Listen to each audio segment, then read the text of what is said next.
Frumoasele mele balanțe, ce faceți, dragilor? Bine ați venit la etalarea bonus pentru luna martie. Să vedem care sunt mesajele în plus pentru voi pentru această perioadă. Primul mesaj. A simți. Wow! Avem o provocare, o încălceală aici, mentală pare că este, și libertate. Încredere la capătul cărților. Bun, ce pare că vor să ne spună aceste mesaje este că trebuie să simți mai mult decât gândești. De ce? Balanța, știm că este un semn de aer, este multă activitate mentală în ceea ce privește nativii balanță și nu numai. Da? Toți cei care avem activată zona balanță, suntem foarte mentali.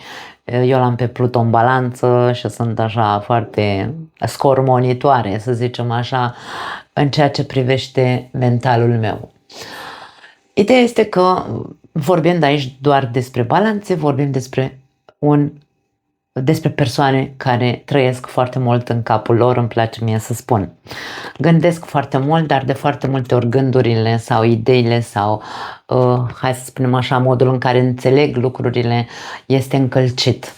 Așa că mai bine îndreaptă-te către a simți mai mult decât către a gândi. Este foarte ok să încercăm să echilibrăm aceste două părți ale noastre, raționalul cu emoționalul, ca să putem să, hai să spunem, să știm să trăim liberi, dacă vreți, liberi de tot felul de bagaje emoționale, liberi de tot felul de păreri ale altora și așa mai departe. Provocarea pentru voi, aș spune că este asta, să vă eliberați de toate acele încurcături labirintice, mentale și să stați un pic mai prezenți în emoții. Asta probabil că pe mulți dintre voi, dacă faceți acest lucru, pe mulți dintre voi vă va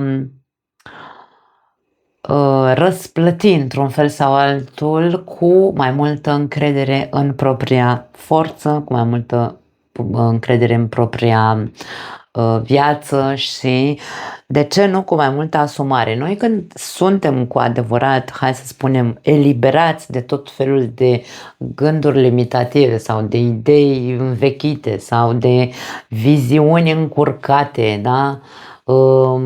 De idei încurcate sau neclare, da? Atunci când trăim în acea buclă mentală, dar facem pe dracu un patru să ne eliberăm de ea, da? În momentul în care ne eliberăm și stăm, sau hai să zicem cum am zis la început, este echilibrat mentalul cu emoționalul și nu mai avem niciun fel de bagaj, atunci încrederea în noi se așează, dar mai mult de atât, când avem încredere în noi, putem să luăm decizii și să ne le asumăm. Când ne asumăm, domne, dacă eu iau o decizie, o iau din ceea ce eu simt, gândesc și percep că așa ar fi cel mai bine pentru mine. Când ajung la această stare echilibrată, atunci îmi asum. Dacă greșesc, dacă iau o decizie greșită, învăț ceva de acolo, nu o mai repet. Dacă iau o decizie bună, mă pup că uite ce fată deșteaptă ești, ai știut să gândești și să intuiești cam ce trebuia să faci, da? Cam asta e ideea. Foarte frumos.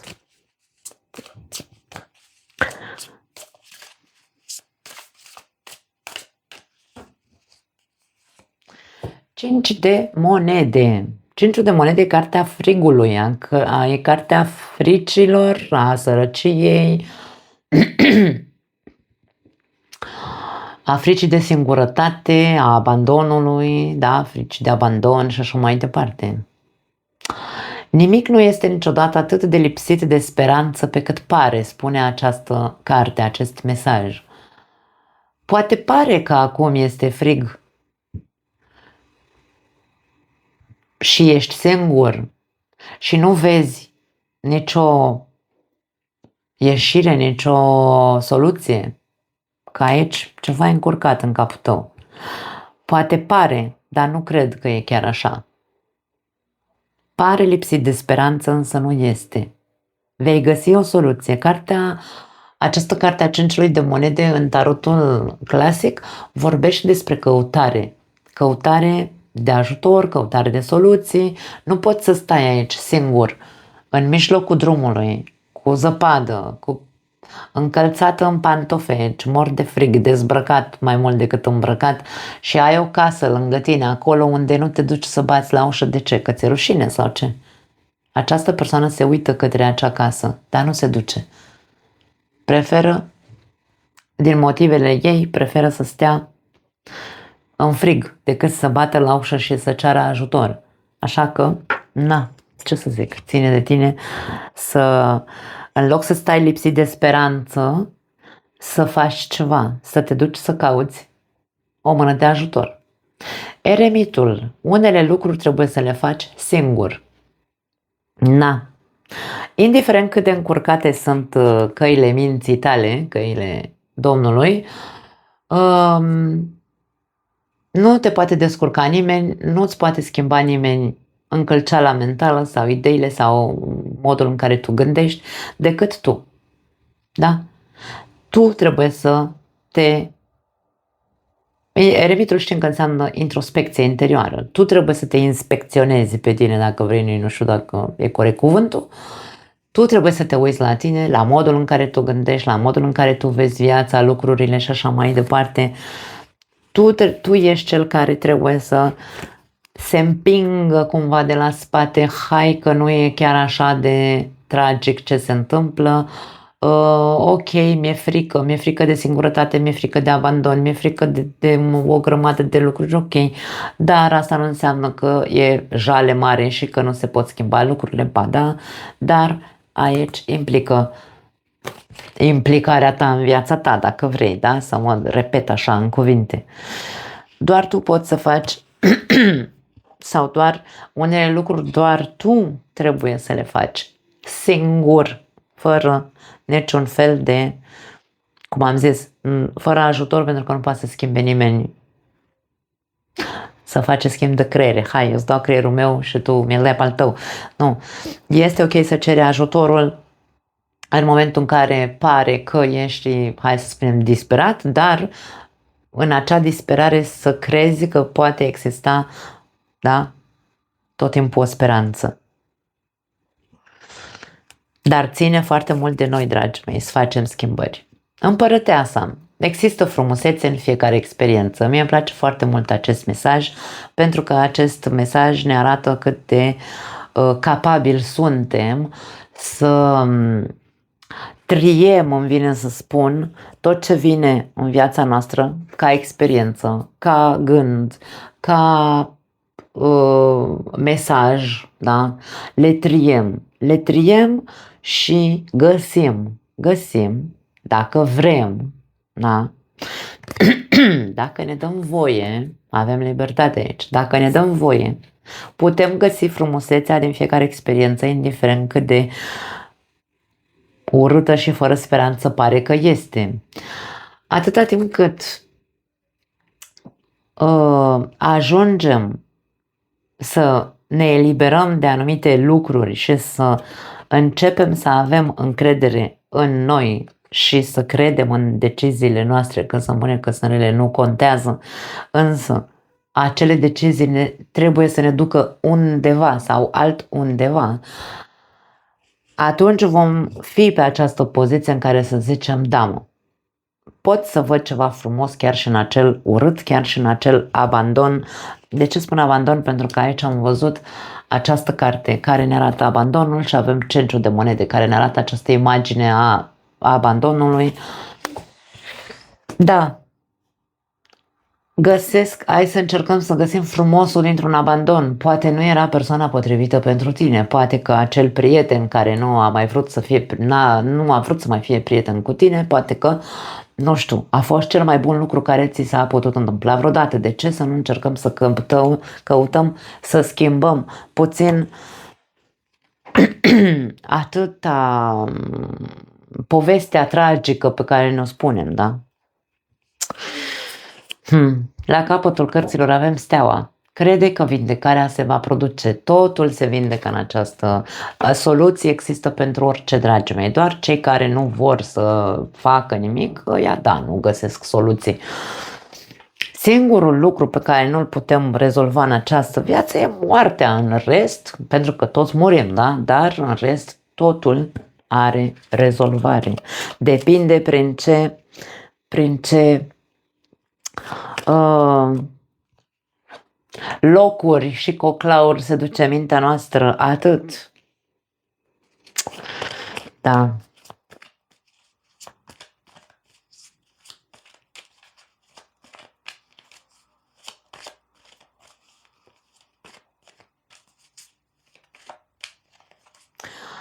Nu știu dacă aici e vorba despre un mesaj de sănătate pentru unii dintre voi. Știți că eu n-am mai făcut de multe talări pe sănătate și nici nu o să mai fac, dar aici faptul că a apărut steaua și vrea să ne vorbească despre vindecare și faptul că aici arată acest mesaj al cinciului de monede că nimic nu este atât de lipsit de speranță niciodată, da? Pe cât pare. Unele lucruri trebuie să le faci singur și există frumusețe în fiecare experiență.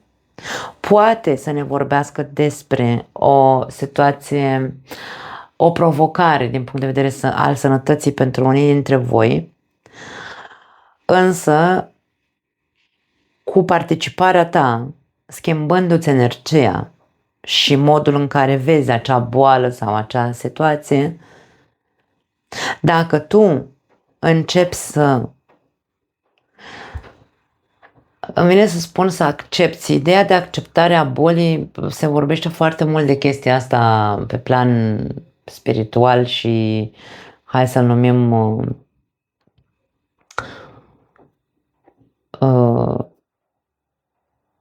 cuantic, da? Că atunci când acceptăm că trecem prin această provocare care se numește boală și nu trebuie să stăm de vorbă cu boala din punctul meu de vedere, pur și simplu o simțim. O simțim și încercăm să înțelegem de ce se află în noi. Când desfacem firul în 7, 70 și câte sute de mii vrei tu să desfaci acel fir, ajungi la un moment dat la concluzia, acum înțeleg de ce această boală s-a instalat în corpul meu. Da. Când ajung să înțeleg de ce această boală s-a instalat în corpul meu, ajung să mă eliberez de acele gânduri prăpăstioase. De ce a trebuit să mi se întâmple mie? O să mor pentru că nu poate să mă vindece nimeni. Chiar dacă e o boală incurabilă, sunt multe persoane care au luptat să trăiască cât mai mult, da? Și cât mai bine, să zicem. Da. Atunci când ne eliberăm de toate acele gânduri propăstioase, reușim să ne eliberăm de a ne mai da motive să stăm triști și în frici și așa mai departe. Și ne schimbăm noi atitudinea. Unele lucruri trebuie să le faci singur.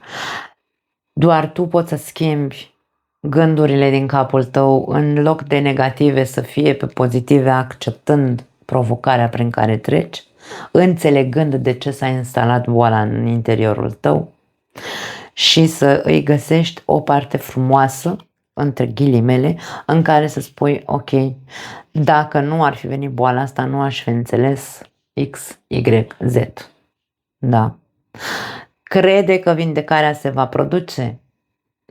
Încrederea trebuie să existe în interiorul tău. Că boala este sau nu incurabilă, sau că are sau nu o soluție. Dragii mei, eu de-aia nici nu vreau să mai fac etalări din punct de vedere al sănătății, pentru că tot ceea ce zic se interpretează greșit și eu nu vreau să îmi permit să fiu interpretată greșit. Da? Nu pot să spun mai multe din punctul ăsta de vedere, că se poate vindeca sau nu se poate vindeca. De foarte multe ori ține de noi să trăim așa cum, nu așa cum, să trăim cât mai bine posibil cu o anume boală sau, ce-o fi ea, sau provocare. Ce avem aici? Contemplează-ți viața amoroasă cu optimism. Ok, mesaj frumos. Fă un efort, vezi, și s-a așezat aici sub acest eremit care îți spune că unele lucruri trebuie să le faci singur și ocupă-te de problemele tale de familie. La capătul cărților, las-o așa, vrea să zic că lasă această situație să ajungă până la final. Pentru cei care aveți o relație, ce să zic, dragii mei, poate că hai să zicem că relația trece printr-un soi de cumpănă, sau numim așa, încurcătură, ceva e complicat în relația voastră. Pentru unii dintre voi poate că este despre a vă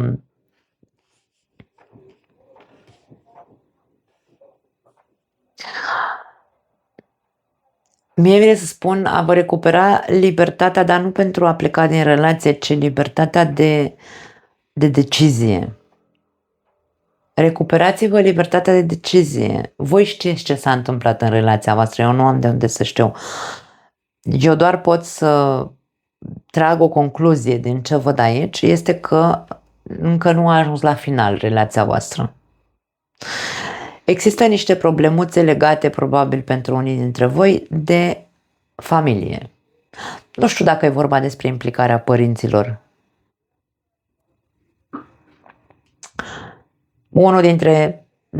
Părinții unuia dintre voi, își bagă nasul în relația voastră și voi le-ați dat voie.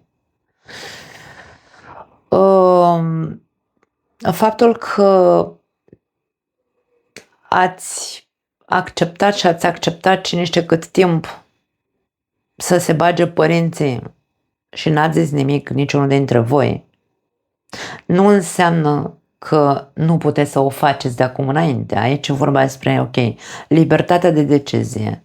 Mai las că-s părinții, că-s alte anturaje, nu contează, da, aici poate fi influența familiei.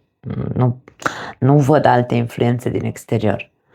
Alte persoane care ne-au băgat prostii în cap la amândoi, da, aici cu provocarea este să ieșim din încurcăturile mentale sau poveștile pe care ni le spunem în legătură cu relația noastră, cu partenerul nostru. De multe ori ascultăm pe toată lumea care ne zice, Doamne, trebuie să fii într-un fel anume, dacă nu e așa, nu e un bărbat adevărat, dacă nu e așa, nu e o femeie adevărată. Astea sunt tot felul de tâmpenii care se spumpă peste tot și multă lume ia mota ce aude și se duce acasă și începe să găsească nod în papură partenerului, da?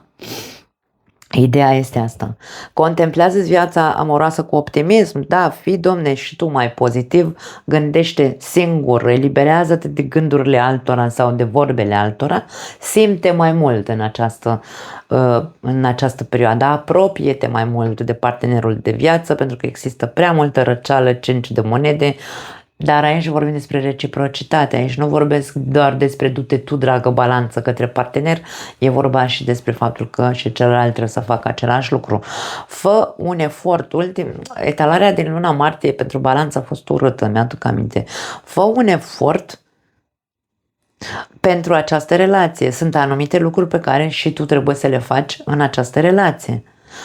Primul efort pe care trebuie să-l faci singur este să-ți schimbi părerea despre cel de lângă tine sau despre ce fel de relație ai tu. Dar relația nu pare că este la final. Nu ați ajuns la finalul acelei relații, nu. Crede că vindecarea se va produce, poate să ne vorbească despre faptul că trebuie să crezi că veți reuși să depășiți această perioadă încurcată sau complicată. Pentru cei singuri, Dragii mei, frica de abandon poate fi foarte mare în unii dintre voi.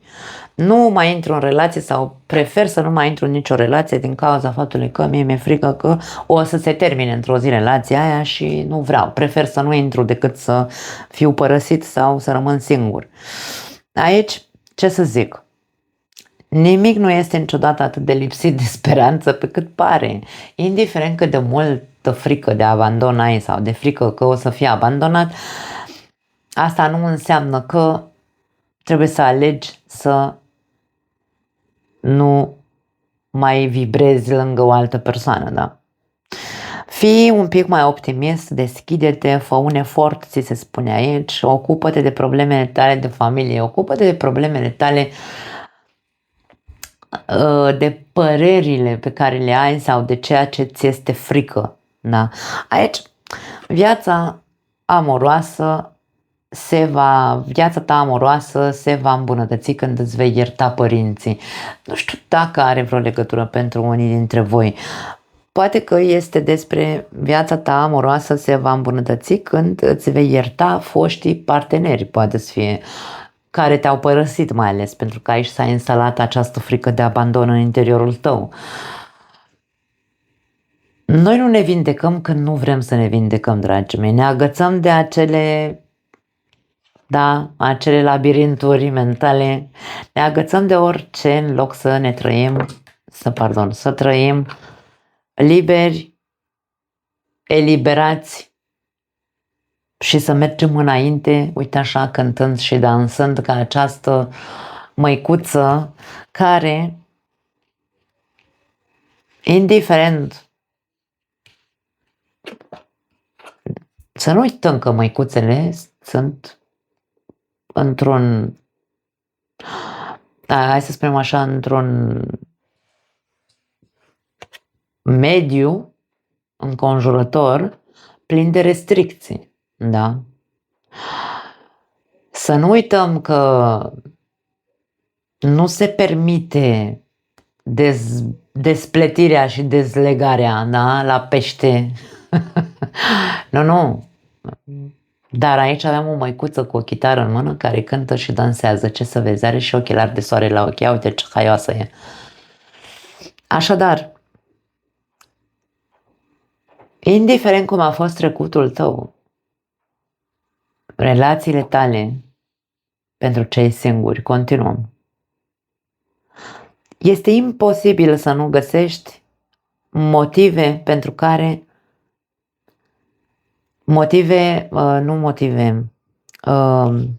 frumusețe în fiecare experiență pe care ai avut-o din punct de vedere, e imposibil să nu găsești ceva pozitiv în acea relație eșuată. Imposibil să nu fi învățat ceva din fiecare experiență.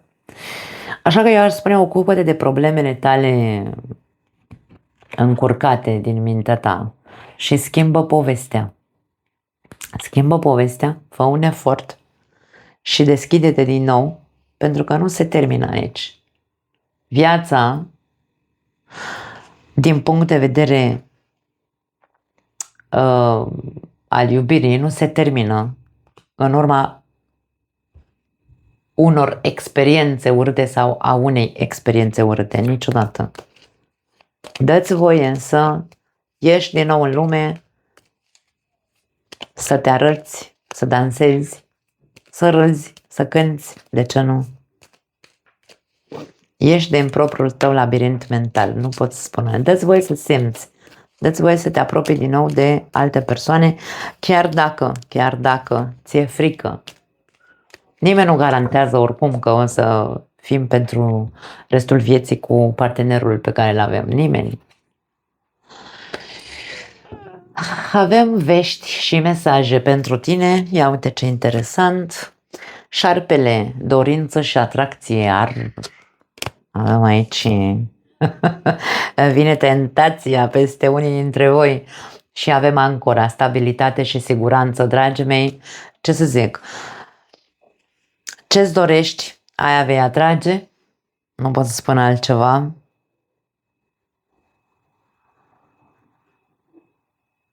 Poate că vei primi vreun mesaj de la cineva care se simte atras de tine, care dorește ceva cu tine, ceva care poate duce. Nu contează că începe doar din punct de vedere sexual, atenție, pentru că, dragii mei, este atât de complicat să explic de multe ori modul în care eu văd lucrurile și viața în general, pentru că eu consider că viața e super simplă. Noi ne complicăm, uite așa, ca tâmpiții, intrăm din nod mental în nod mental și ne complicăm mai rău. Dar din punct de vedere foarte simplă, dar îmi este foarte complicat să vă fac să înțelegeți cum văd eu viața așa, de ce văd eu viața așa și care este marea problemă, că atunci când eu spun așa direct, nu e niciun fel de problemă dacă relația nu începe neapărat cu stabilitate, nici n-are cum, pentru că suntem la început, perioada de cunoaștere în care atracția e mai mare și hormonii țopăie în interiorul nostru și nu e niciun fel de problemă dacă relația începe doar din punct de vedere sexual. Da? Nu spun că trebuie neapărat să fie așa. Aici a simți înseamnă a intui. A gândi înseamnă știu prin ce am trecut în trecut. Da? Știu ce experiențe am avut. Adică eu dacă mă cunosc pe mine și știu, băi, ok, în trecut am avut relații care, uite, m-au părăsit, m-au abandonat, m-au lăsat, mi-au tras-o și au plecat, că așa se zice pe românește, da? Revenim la modul meu spontan de a spune lucrurile. Ce fac? Am trecut prin asta, cunosc lecția, acum hai să fim serioși. Nu pot să pretind că dacă eu mă duc și intru într-o relație doar din punct de vedere sexual cu cineva sau, da, am pretenția să nu mă lase, am pretenția să rămân în continuare, adică dacă m-am oferit, domne, tu ești legat de mine, nu, ce să-ți povestesc, nu frate, nu. Când o să fii, hai să spunem așa, asumat, sigur pe tine, da, încredere, când o să fii asumat și o să zici, păi, dacă îmi place de tine, facem prostii, dacă nu, nu, și mi-asum că fac prostii pentru că îmi doresc eu să fac. Îmi asum, eu sunt propria mea ancoră. Nu mă obligă nimeni să mă culc cu nimeni, nu mă obligă nimeni să... Eu și fiicei mele, fiica mea are 24 de ani, eu i-am zis lucrurile astea de când avea 15 ani. I-am zis, dacă tu te simți atrasă de un bărbat, îți place, nu contează, tu te duci pentru că vrei. Și tu profiți de bărbat, între ghilimele, profiți de să-ți dea plăcere și atât, nu e niciun fel de rușine, nu e niciun fel de ce doar bărbații sunt considerați că vai ce macho sunt ei că și-au tras 500.000 de femei prin pat și noi nu putem să facem asta, ce să-ți povestesc. Trebuie să schimbăm un pic cipurile și noi femeile, da? Așadar, atâta timp cât eu sunt foarte sigură de mine și, doamne, dacă mie îmi place de tine, merg cu tine în pat, indiferent că e prima întâlnire, mie indiferent, da? Este dorința mea, mi-asum, nu stau să mă agăț de tine, că vezi, Doamne, trebuie să mă iubești și că trebuie să fiu eu soția ta, în niciun fel, da? În niciun caz, pardon. Așa că eu așa gândesc, sunt un pic ciudată. Dar, revenind la ce vedem aici, indiferent ce mesaj vei primi, pentru că pare că este un mesaj care are de văzut cu dorință și atracție. Cineva se simte atras de tine și îți trimite un WhatsApp sau pe, nu știu, pe Facebook ceva, poate să ducă la ceva solid, poate, dar la fel de bine poate să nu ducă, pentru că atâta timp cât tu nu ai cu adevărat încredere în tine, e posibil să trăiești cu această barieră a fricii și să nu îi dai voie acestei persoane să intre în viața ta. Depinde doar de tine, ce să zic. Avem ochiul aici, care vorbește despre invidie și protecție. Acum, de multe ori această carte pare că vrea să ne spună că există ochii de ăștia invidioși pe noi.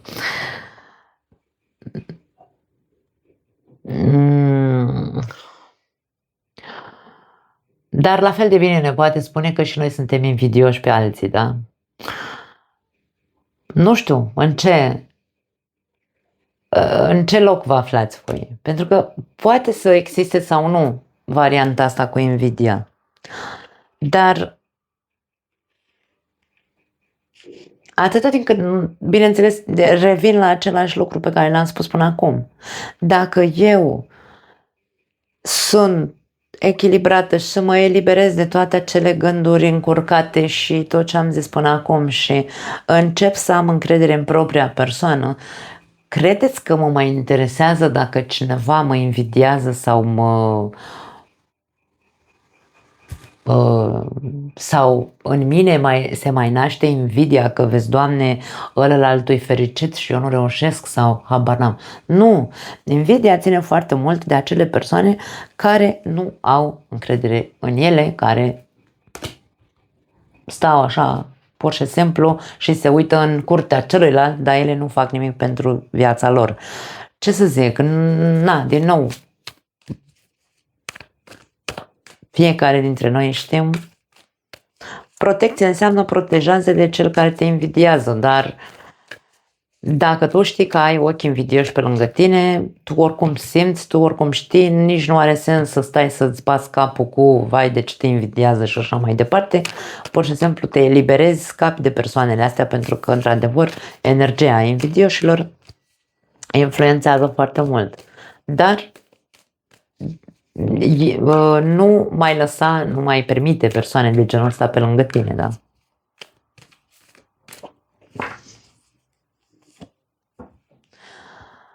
Avem furtună aici. Mesajul este următorul.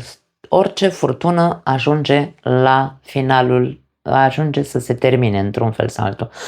Da, ce să zic?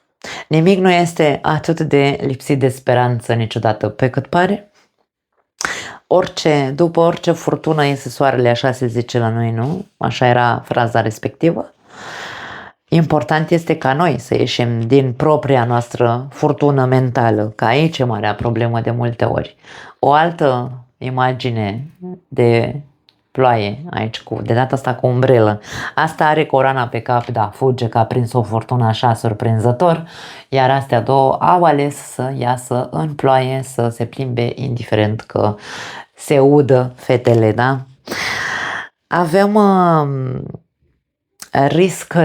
riscă-te înseamnă indiferent că este urâtă atmosfera în viața ta în momentul de față, indiferent că treci printr-o provocare, indiferent care este buba acum, tu continuă să accepți că e doar o provocare, dar că stă în mâinile tale să schimbi lucrurile. Nu pot să spun altfel în ceea ce văd în totalitate. Ți-ai câștigat toate meritele, să spunem așa, sau ți-ai câștigat toate galone, nici nu știu acum cum să traduc cuvântul ăsta exact. Poziția, să zicem așa, ți-ai câștigat locul, poziția pe care ești. Acum eu nu știu ce poziție ai tu, pentru că aici e vorba despre tu alegi să te eliberezi, să găsești frumusețe în fiecare experiență, să te ocupi de problemele astea din relația ta sau în legătură cu partea asta de relație, să te pui pe picioare, să te stabilizezi și să devii din nou sigur pe tine. Poți să-ți câștigi această poziție, da, de merit într-un fel sau altul, dar sunt niște pași de făcut, indiferent cât de mult ne-am pune noi o etichetă, da, eu sunt, nu știu, într-un fel anume, dar trăiesc în continuare încurcat în propriile mele gânduri și idei, atunci nu e ok, atunci trebuie să iau de la capăt, nu. Lasă-l să plece. Pe cine nu lași să plece din viața ta? Unii dintre voi probabil că aveți, fie că este vorba despre o persoană, fie că sunt aceste idei care trebuie lăsate, eliberate. Pe cine nu lăsați să plece din viața voastră? Invidie, atenție, dacă e invidie, na, voi știți. Cu cât mai multă invidie sau invidioși avem pe lângă noi, cu atât viața noastră e mai încurcată.